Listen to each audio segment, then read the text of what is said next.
The World Health Organization now says there's a possibility, a potential risk. Radiation from cell phones could cause cancer. Turns out participants in the study who used a cell phone for 10 years or more had doubled the rate of brain glioma, a type of tumor. And keep in mind, cell phone use in the United States has only been popular for around 15 years.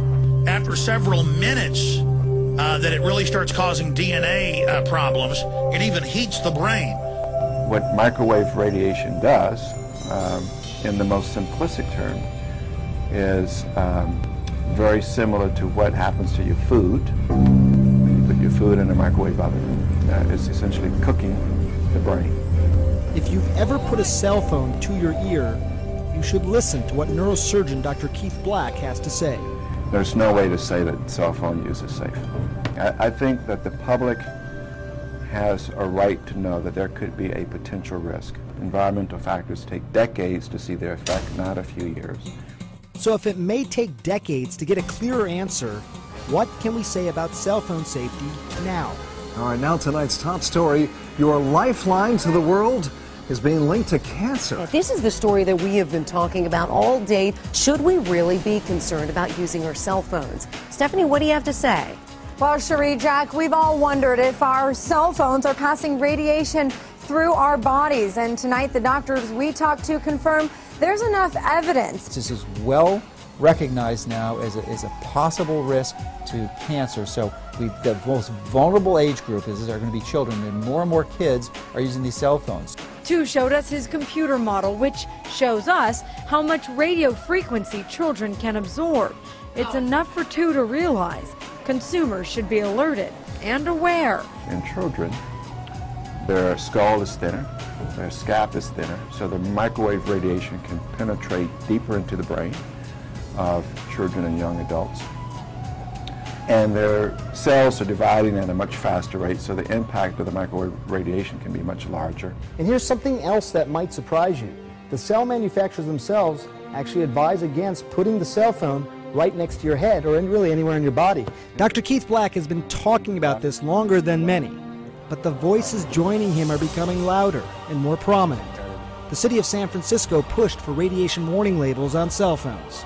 The head of a prominent cancer research institute sent a memo to all employees urging them to limit cell phone use because of possible risk of cancer.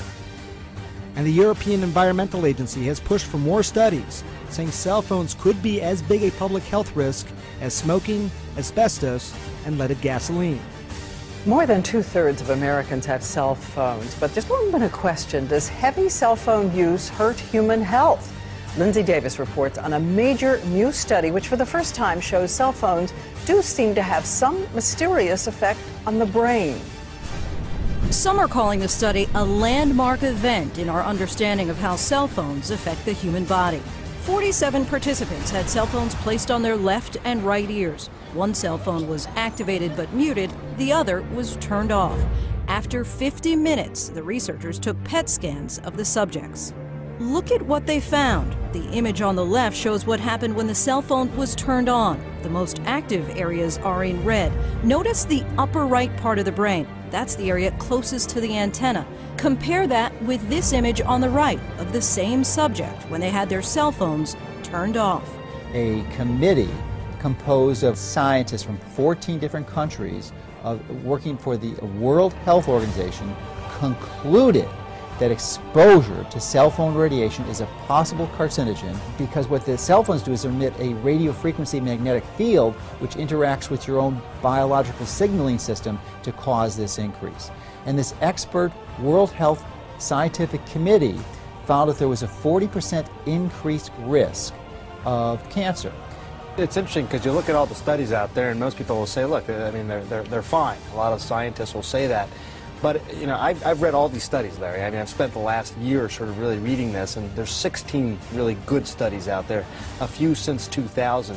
Most of them, if you really dissect it down, they really only follow the patients along for just a few years. And, you know, people use their cell phones for years and years, and kids start using them. They're going to use them their whole lifetime. Also, some of the studies say regular cell phone use is using it one time a week for 6 months. I mean, who uses a cell phone that little nowadays? So my point is this, that, you know, if you read the studies alone, they'll say they're safe.